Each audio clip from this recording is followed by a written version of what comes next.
दोस्तों, इन्हीं दिनों एक अमेरिकन साइंस फिक्शन फिल्म आई जिसका नाम है द पैरेलल।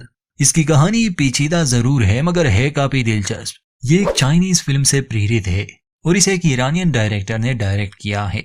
फिल्म की कहानी मल्टीवर्स थ्योरी पर बेस्ड है। आई होप के हाल ही में आई एमसीयू की इतनी फिल्में आने के बाद मल्टीवर्स वाली थ्योरी किसी के लिए इतनी कॉम्प्लेक्स नहीं होगी, फिर भी हम इसे कम शब्दों में समझा देंगे। तो कहानी एक औरत की है जो कि एक जंगल में चली जाती है। उस जंगल में एक अजीब बात हो रही है। वहां ऐसे दरवाजे खुलते हैं जिससे वो समानांतर ब्रह्मांड यानी पैरेलल यूनिवर्स में पहुंच जाती है और ऐसे अनगिनत दुनियाएं होती है थोड़े से बदलाव के साथ। बाकी हम कहानी में जानेंगे क्या होता है। अंत तक जुड़े रहिए और चैनल को सब्सक्राइब करना ना भूले। तो फिल्म की शुरुआत होती है वेनेसा नामी औरत से। वेनेसा कहानी की मुख्य किरदार है। इस समय हम उसे अपने घर में देखते हैं। वो खिड़की के सामने खड़ी बाहर झांक रही थी और पूरी तरह ख्यालों में डूबी हुई थी। तभी एक पक्षी खिड़की से आकर टकरा जाता है और मर जाता है। इसके बाद हम वेनेसा और उसके पति को नीचे देखते हैं जहां ये पक्षी गिरा था। वेनेसा के पति का नाम एलेक्स है। एलेक्स वेनेसा से कहता है कि मेरी माँ कहा करती थी कि मरे हुए पक्षी का मतलब है एक जिंदगी का खत्म होना और दूसरी जिंदगी का शुरू होना। उस समय वो वेनेसा का हाथ पकड़ने की कोशिश करता है मगर वेनेसा बिना कुछ कहे वहां से चली जाती है। इसका मतलब कि वो बहुत नाराज है या फिर दुखी। ये लोग जंगल के करीब एक घर में रहते थे। एलेक्स एक मैथ टीचर था और इन दिनों एलेक्स का भाई एडविन भी इनके यहाँ रह रहा था। तो हुआ ये कि 1 साल पहले कार एक्सीडेंट की वजह से एलेक्स और वेनेसा ने अपने बेटे को खो दिया जिसका नाम ओबी था। गाड़ी वेनेसा चला रही थी, इसलिए अपने बेटे की मौत का जिम्मेदार वो खुद को ही ठहरा रही है। तब से वो काफी दुखी रहने लगी है। एलेक्स ने भी बेटा खोया मगर समय के साथ उसने अपने दर्द दुख को सहा और अब वो चाहता था कि वेनेसा भी ठीक हो जाए और जिंदगी में आगे बढ़े। मगर वेनेसा के बर्ताव में अभी तक कोई बदलाव नहीं आया था। उसने एलेक्स से ये भी कहा था कि वो उनके बेटे ओबी का नाम नहीं लेंगे। नाम से उसे वो सब याद आने लग जाता है। वेनेसा ज्यादातर समय खामोश और गुमसुम सी रहती थी। ये थी इनकी कहानी। तो हम देखते हैं कि वेनेसा एक बॉक्स लिए अपने मरे हुए बेटे के कमरे में जाती है और उसे साइड टेबल पर रख देती है। बाद में इन तीनों की कुछ बातें हुई। वेनेसा ने एलेक्स को बताया था कि वो अकेले हाइकिंग पर जाना चाहती है। एलेक्स इसके लिए तैयार था क्योंकि वो खुद भी यही चाहता था कि वो ठीक हो जाए और एलेक्स ये बात अपने भाई को भी बता देता है। तब एडविन यहाँ के जंगल को लेकर बात करता है। वो कहता है कि उन्होंने वो फैसिलिटी बंद की क्योंकि लोगों का कहना था कि यहाँ अजीब सी घटनाएं घट रही है। असल में यहाँ एक प्राइवेट कंपनी किसी तरह के प्रयोग कर रही थी और उन्होंने यहाँ इस जंगल में एक फैसिलिटी बनाई थी। एडविन के हिसाब से अब वो लोग यहाँ से जा चुके हैं और वो फैसिलिटी बंद कर दी गई है। वो आगे बताता है कि लोगों के गायब होने के आसार मिले हैं। एलेक्स को ये अजीब सी बातें अच्छी नहीं लगती थी। वजह ये थी कि उसके पिता भी कुछ साल पहले ऐसी ही बातें किया करते थे। उन्होंने एक जर्नल भी लिखा था। लोग उसे पागल समझते थे और खुद एलेक्स को भी वो पसंद नहीं थे। एडविन के हिसाब से उनकी वो जर्नल जंगल में कहीं खो गई है। इसमें काफी जानकारी है इस जगह के बारे में। एलेक्स एडविन से कहता है कि तुम भी उन्हीं की तरह बातें कर रहे हो, तो क्या तुम भी पागल हो चुके हो? मगर कुछ एडविन को इन बातों पर विश्वास था। इसके बाद वेनेसा हाइकिंग के लिए निकल जाती है। हालांकि एलेक्स को उसकी चिंता थी मगर फिर भी वो उसे अकेले जाने देता है। जाने से पहले एडविन उसे गन और वॉकी टॉकी दे देता है और उसे सावधान रहने को भी कहता है क्योंकि इन जंगलों में भालू होते हैं। अब जाते समय उसका एलेक्स के साथ झगड़ा भी हो गया क्योंकि वेनेसा ने साफ साफ कहा था कि वो ओबी यानी उनके मरे हुए बेटे का नाम नहीं लेंगे और एडविन वो गलती से ले लेता है। खैर, जंगल में जाने के बाद वेनेसा के साथ बड़ा ही अजीब सा हादसा हुआ। उस पर गोली चलती है। अपने बचाव में वो एक पेड़ के पीछे छुप गई और जहां से गोली चली थी वो उसी दिशा में देखने लगी। उसे तो अपनी आंखों पर विश्वास नहीं हो रहा था क्योंकि जिसने गोली चलाई थी वो वेनेसा खुद ही थी, यानी कि उसका एक अलग रूप। और अब चूंकि हाल ही में वेनेसा काफी मुश्किल हालात से गुजर रही है तो उसे यही लगा कि शायद ये उसका वहम हो सकता है। मगर वो फिर भी काफी घबराई हुई थी। वहां घर पर एलेक्स और एडविन को उसकी फिक्र हो रही थी क्योंकि काफी समय बीत चुका था। एलेक्स उसके पीछे जाने की बात कर रहा था कि तभी वेनेसा उन्हें दिखी जो काफी डरी हुई जंगल से लौट आई। पूछने पर वो बताती है कि मैंने वहां एक भालू देखा। मगर एलेक्स को शक था कि जरूर वहां कुछ हुआ। वो उससे मालूम करने की बहुत कोशिश करता है मगर वेनेसा कुछ नहीं बताती और रोते हुए उसे जाने के लिए कहती है। एडविन और एलेक्स की बात होती है। एलेक्स काफी दुखी था। अपने भाई से कहता है कि मैं खुद भी ये दुख झेल रहा हूँ। ऐसा एक भी दिन नहीं गुजरा जब मुझे अपने बेटे की याद नहीं आई, मगर मैंने खुद को संभाल लिया है। बेटा तो खो दिया, अब अपनी पत्नी को भी खो रहा हूँ। एडविन उसे हौसला देता है कि अभी 1 ही साल हुआ है, समय के साथ सब ठीक हो जाएगा। शाम को जब एलेक्स और एडविन लॉन में बैठे खाना खा रहे थे तो वेनेसा भी उनके पास आकर बैठ जाती है।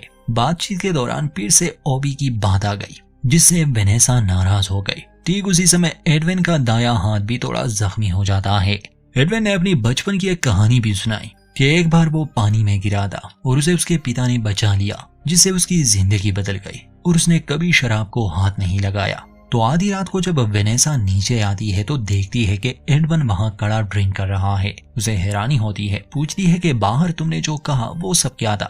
एडविन कुछ अजीब सी बातें कहने लगा। उसका हाथ भी जख्मी था, मगर दायां नहीं बल्कि बायां। जैसे ही वो बाहर चला जाता है तभी घर के एक और कमरे से एडविन का एक और रूप बाहर आया। वैसे तो यही असली वाला एडविन था, क्योंकि इसका दायां हाथ जख्मी था।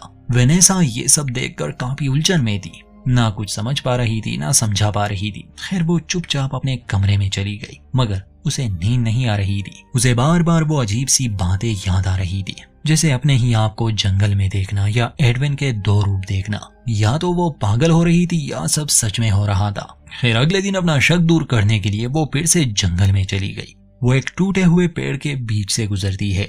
कुछ आगे जाने पर वो उसी जगह पहुंच गई जहां से अभी अभी वो गुजरी थी। इस बार वो अलग दिशा में जाने लगी, मगर हर बार वो उसी एक जगह पर पहुंच जाती। और जब वो ध्यान से देखती है तो जहां वो कटा हुआ पेड़ था उसके दोनों तरफ एक जैसा ही नजारा था, जैसे मिरर का रिफ्लेक्शन हो। तो वो एक तरफ अपना स्कार्फ बांध देती है ताकि वो जान सके कि इस बार वो कहां पहुंचती है। अजीब था कि हर बार उस पेड़ को पार करने पर वो ठीक उसी की तरह दिखने वाली जगह में पहुंच जाती। काफी समय तक तो वो यहाँ वहां भटकती रही और अंत में किसी तरह घर पहुंच जाती है।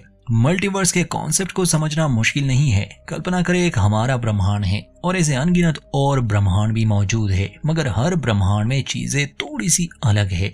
वेनेसा का ही उदाहरण ले ले। जैसे हो सकता है कि एक अलग ही ब्रह्मांड में उसका नाम वेनेसा नहीं कुछ और हो, और शायद किसी और ब्रह्मांड में उसने शादी भी नहीं की हो। ऐसे ही किसी और में वो कभी जंगल गई ही नहीं। तो हर फैसला एक अलग ही दुनिया बनाता है। खैर कहानी के साथ साथ ये और भी क्लियर हो जाएगा। घर आने के बाद वो बहुत घबराई हुई थी, और अब चूंकि उसे यकीन हो गया कि ये सब उसका वहम नहीं, इसलिए वो अपने पति एलेक्स को ये सब बताने की कोशिश करती है कि जंगल में कुछ अजीब है।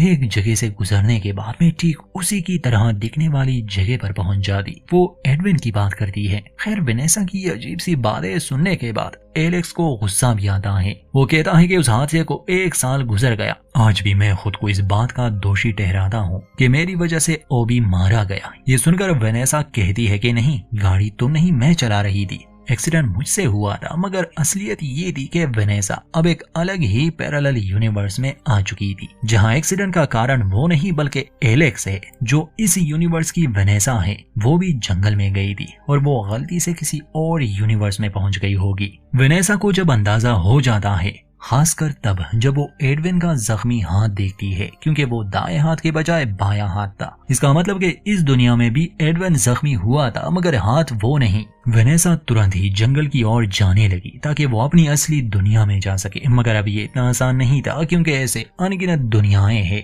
और हो सकता है कुछ पैरेलल यूनिवर्स में उसका रूप पहले से ही मौजूद हो। डरते डरते वो वापस से जंगल में आई। वो वहां इंतजार करती है, फिर उसे अपनी तरफ कोई आधा दिखाई दिया, इसलिए वो गन लिए उसे धमकाती है। खैर वो इंसान जब करीब आता है तो वो एलेक्स था, मगर वो एलेक्स नहीं जिसे वेनेसा जानती थी। ये एक अलग ही पैरेलल यूनिवर्स से था। ये वाला एलेक्स यहाँ काफी समय से भटक रहा है, इसलिए वो तुरंत ही वेनेसा को बता देता है कि मैं जानता हूँ यहाँ हमारे साथ क्या हो रहा है। हम समानांतर ब्रह्मांडों में फंस चुके हैं। दोस्तों, ये समय यात्रा वाली कहानी नहीं है, वो एक अलग ही कॉन्सेप्ट है। इस कहानी में समय अपने हिसाब से ही बीत रहा है, बस ये लोग अलग अलग दुनियाओं में प्रवेश करते हैं, वो भी तब जब ये उस कटे पेड़ को पार कर लेते हैं। वो एक पुल की तरह काम कर रहा है इस समय। खैर एलेक्स की बात मानकर वेनेसा शांत हो जाती है। ये दोनों वहां बैठ जाते हैं। एलेक्स काफी समय से इस जगह में भटक रहा था। वो अलग अलग दुनियाओं में जा चुका था, इसलिए उसने काफी कुछ जान लिया और देखा भी।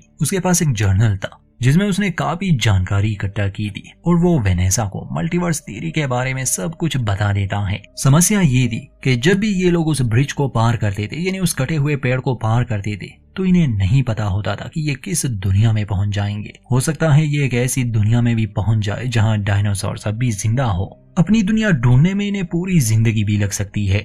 ये वाला एलेक्स कहता है कि असल में मैं एक वैज्ञानिक हूँ और मैं इन जंगलों में रिसर्च पर निकला था, मगर मैं अपनी दुनिया से भटक गया। एलेक्स जिस दुनिया से था वहां भी इनकी शादी हुई थी और कार एक्सीडेंट में बेटा भी मारा गया, मगर काफी चीजें अलग थी। एलेक्स पूछता है कि मैं तुम्हारी दुनिया में कैसा हूँ, तो वेनेसा कहती है कि तुम एक टीचर हो और दिल के बहुत अच्छे। खैर, यहाँ एक नई बात सामने आ रही है। अगर ऐसे बहुत से यूनिवर्स मौजूद है, इसका मतलब कि ऐसा भी कोई यूनिवर्स होगा जिसमें ओबी अभी जिंदा है, जहां वो कार एक्सीडेंट कभी हुआ ही नहीं। यही सवाल वेनेसा एलेक्स से पूछती है कि क्या उसे कोई ऐसी दुनिया मिली जहां पर ओबी जिंदा हो। एलेक्स जवाब देता है कि मैंने काफी दुनियाएं देखी, मगर ऐसी कोई भी दुनिया नहीं। कुछ में उसका वजूद ही नहीं और कुछ में वो एक्सीडेंट के कारण मर चुका है, मतलब वो मुझे कहीं भी जिंदा नहीं मिला। इस बात से वेनेसा निराश हो जाती है, कहती है कि शायद तुमने सही से ढूंढा नहीं। एलेक्स बताता है कि मेरे पास एक तरकीब है जिससे शायद मैं तुम्हें तुम्हारी असली दुनिया में पहुंचा सकता हूँ। हमें फिशिंग वायर चाहिए, यहाँ पर तुम खड़ी हो जाना और दूसरी तरफ मैं चला जाऊंगा। ऐसे जब मैं वापस आऊंगा तो मैं आसानी से यहाँ पहुंच पाऊंगा और शायद मुझे तुम्हारी दुनिया भी मिल जाए। खैर, वेनेसा को अपनी दुनिया में लौटना होता, इसलिए वो एलेक्स का साथ देती है। सबसे पहले इन्हें फिशिंग वायर चाहिए था, इसलिए ये ऐसे ही एक पैरेलल यूनिवर्स में चले जाते हैं जहां ये गैराज से सामान ले रहे थे। तब एडविन वहां आता है। वो काफी दुखी लग रहा था, कहता है कि तुम दोनों मेरी जिंदगी से चले क्यों नहीं जाते। एलेक्स और वेनेसा हैरान थे कि वो ऐसी बातें क्यों कर रहा है। तो असल में इस दुनिया में वो कार एक्सीडेंट एडविन के हाथों हुआ था और उसमें एलेक्स और वेनेसा भी मर चुके थे। अब एडविन को लग रहा था कि ये दोनों वास्तव में है ही नहीं, ये बस उसका वहम है। फिर ये दोनों ये कहकर चले जाते हैं कि जो भी हुआ उसमें एडविन का कोई दोष नहीं, मगर एडविन को अब भी यही लग रहा था कि ये सब सच नहीं। फिशिंग वायर लिए ये दोनों जंगल में आते हैं। एलेक्स उस वायर को एक पेड़ से बांध देता है और वेनेसा को वहीं रुकने के लिए कहता है। हाँ, जाते जाते वो ये कहकर चला जाता है कि अगर तुम्हें पहचानने में दिक्कत हो रही हो कि मैं असली एलेक्स हूँ या नहीं, तो ये याद रखना, रूम 1111 बेड नंबर 8। असल में एलेक्स की दुनिया में इसी बेड पर वेनेसा ने बच्चे को जन्म दिया था। वेनेसा पूछती है कि तुम पहली बार यहाँ कैसे आए थे। तो एलेक्स बताता है कि एक दिन मैंने अपने भाई के 2 रूप देखे एक साथ। उनके पीछे मैं जंगल में आया और तब से लेकर अब तक मैं यहीं बसा हूँ। फिर इसके बाद वो चला जाता है। पूरी रात वो गायब रहा। सुबह हुई तो वेनेसा जाने वाली थी, मगर जब वो वायर हिलने लगा तब वो सावधान हो जाती है। एलेक्स करीब आता है तो वेनेसा उससे पहेली पूछती है, मतलब उसी रूम का नंबर, जिसका जवाब वो सही देता है। वेनेसा पूछती है कि क्या तुम्हें मेरी दुनिया मिली। वो जवाब देता है कि नहीं, मैं अलग अलग दुनियाओं में गया, पर अब मेरे पास एक हल है। हम इसी यूनिवर्स को जिसमें हम अभी है, इसे अपना स्टार्टिंग पॉइंट बना लेंगे और यहाँ से और दुनियाओं में जाकर अपनी वाली दुनिया ढूंढने की कोशिश करेंगे। इससे हमें ढूंढने में आसानी होगी। वेनेसा पूछती है कि इसके बाद क्या, तो एलेक्स जवाब देता है कि इसके बाद हम उस जगह को ही उड़ा देंगे, यानी उस पुल को जिससे ये सब शुरू हुआ। वेनेसा कहती है कि मैं उस दुनिया को ढूंढना चाहती हूँ जहाँ पर मेरा पति है। अब मैं समझ गई कि वो एक्सीडेंट होना ही था और होने को कोई नहीं टाल सकता। एलेक्स पूछता है कि अगर ढूंढ ना पाई तो फिर। खैर, शाम को एलेक्स वहां से चला जाना है क्योंकि अब वो किसी और एलेक्स की जगह लेने वाला था, यानी उसे मार के। वेनेसा भी अपनी दुनिया ढूंढने के लिए निकल जाती है। उसे लगा वो इसी एलेक्स के पीछे चली जाएगी। तो घर में आने के बाद वो देखती है कि एलेक्स वहां बैठा है। वो उसके पास आती है, उससे पहेली पूछती है, मगर वो कोई जवाब नहीं दे पाता। वो इसलिए क्योंकि ये वो एलेक्स नहीं था। वेनेसा घबरा जाती है। एलेक्स हैरानी से उसे देख रहा था। पूछता है कि तुम तो जंगल में गई थी, हमने तुम्हें ढूंढने की कोशिश की। तब वेनेसा एडविन के जख्मी हाथ के बारे में पूछती है तो एलेक्स जवाब देता है कि वो दायां हाथ था। ये जानकर वेनेसा को खुशी होती है कि वो अपनी असली दुनिया में लौट आई, मगर एक समस्या थी। एलेक्स को कुछ ठीक नहीं लग रहा था। वेनेसा उसे बताने की कोशिश करती है कि वो कहाँ गई थी या उसके साथ क्या हुआ था, मगर तभी एलेक्स उसे बेहोश कर देता है। होश आने पर वो गैराज में कुर्सी से बंधी हुई थी। एलेक्स घबराया हुआ था। एडविन भी वहां मौजूद था। एलेक्स उसे मारना चाहता था क्योंकि पहले से ही वेनेसा की लाश वहां मौजूद थी। एडविन उसे ये ना करने को कह रहा था। एलेक्स को लग रहा था कि शायद ये कोई बहरूपिया है, क्योंकि उसके हिसाब से वेनेसा जख्मी हालत में जंगल से आई और बाद में मर गई। और ऐसा कैसे हो सकता है कि एक ही इंसान के दो रूप मौजूद हो। इस बात को लेकर के एलेक्स वेनेसा को ना मारे, एडविन के और उसके बीच हाथापाई शुरू हो गई, जिसमें एलेक्स मारा जाता है। एडविन वेनेसा को मारता नहीं, उसे आजाद करता है और अंत में खुद का ही किस्सा खत्म कर देता है। वेनेसा वापस से जंगल की ओर चली जाती है। असल में ये उसका असली पति था, इसका मतलब कि अभी यहाँ उसके लिए कुछ नहीं।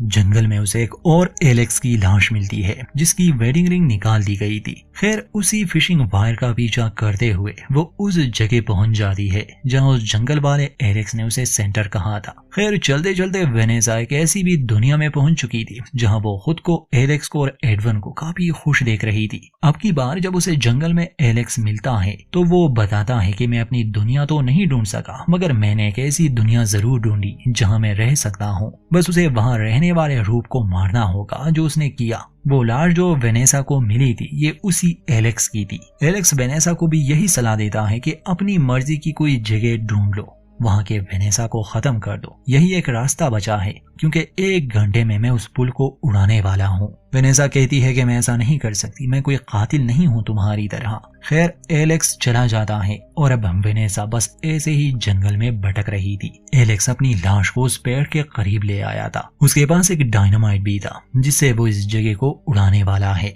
इससे होगा ये कि ये दरवाजा बंद हो जाएगा और इनके अनगिनत रूप जो या तो इस जंगल में आए हैं या फिर वो भटक रहे हैं, वो वहीं पर रह जाएंगे, मतलब सब शांत हो जाएगा। जंगल में वेनेसा को अपना ही एक रूप मिल जाता है जिसके पास गन थी। तो मैन वेनेसा उसे समझाने की कोशिश करती है, पर वो समझ नहीं पा रही थी, इसलिए वेनेसा को उसे मारना पड़ा। खैर अंत में वो निराश होके ऐसे ही एक दुनिया में चली जाती है, मतलब पैरेलल यूनिवर्स में। इस बार वो हर अंजाम के लिए तैयार थी। वो नहाने चली गई, इसके बाद वो सो जाती है। 12 घंटे बाद जब वो जागी, वो खिड़की के सामने खड़ी उन बातों को याद कर रही थी। और ठीक वैसा ही होता है जैसे फिल्म के शुरू में हुआ था। एक बर्ड खिड़की से टकरा जाती है। हम एलेक्स और वेनेसा को एक साथ देखते हैं, जहां एलेक्स उन्हीं बातों को दोहराता है, यानी उसकी माँ मरी हुई पक्षियों के बारे में क्या कहती थी, मगर इस बार वेनेसा उसका हाथ पकड़ लेती है। दोनों किस करते हैं। एडविन भी ठीक ही था और वेनेसा ने भी अब अपने बेटे की मौत की सच्चाई को मान लिया।